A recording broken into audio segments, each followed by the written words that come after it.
Hello everyone, नमस्ते। म आज आलुको तितौरा बनाउँदैछु। गोलभेडा लिए मैले। गोलभेडा लिएपछि गोलभेडालाई चाहिँ मैले मजाले कोरेसोमा कोरेपछि गोलभेडाको बोक्रा सजिलै छुट्टिन्छ र यसलाई मिक्स गर्न पनि सजिलो हुन्छ। अनि त्यस्तै गरेर मैले आलुलाई पनि उसिनेर आलुको बोक्रा फालेर आलुलाई पनि मैले कोरेसोमा कोरेँ।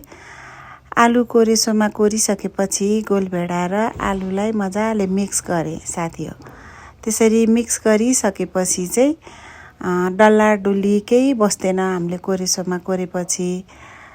त्यही भएर मैले आलुलाई पनि कोरेँ, गोलभेडालाई पनि कोरेसोमै कोरेँ। त्यसपछि मैले यसलाई राम्रोसँग मिक्स गरेँ। यसलाई मिक्स गरिसकेपछि मैले सानो सानो गरेर नाङ्लामा बनाएँ। त्यसपछि चाहिँ यो 4-5 दिन चाहिँ एकदमै घाममा यसलाई राम्रोसँग सुकाउनु पर्छ साथीहरू। डाइरेक्ट घाममा मजाले सुकाउनु पर्छ। अनि यो मजाले सुकिसकेपछि चाहिँ 4-5 दिनको घाममा चाहिँ मजाले सुकिसकेपछि यसलाई हामीले चाहिँ अनि बल्ल बट्टामा राखेर सिसामा राखेर अनि बिस्तार पछि तरकारीहरू के खाम भन्ने बेलामा यसलाई हामीले खान सकिन्छ। मलाई चाहिँ मनपर्छ आलुको तितौरा है।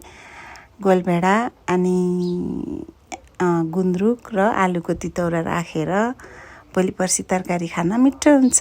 Thank you so much.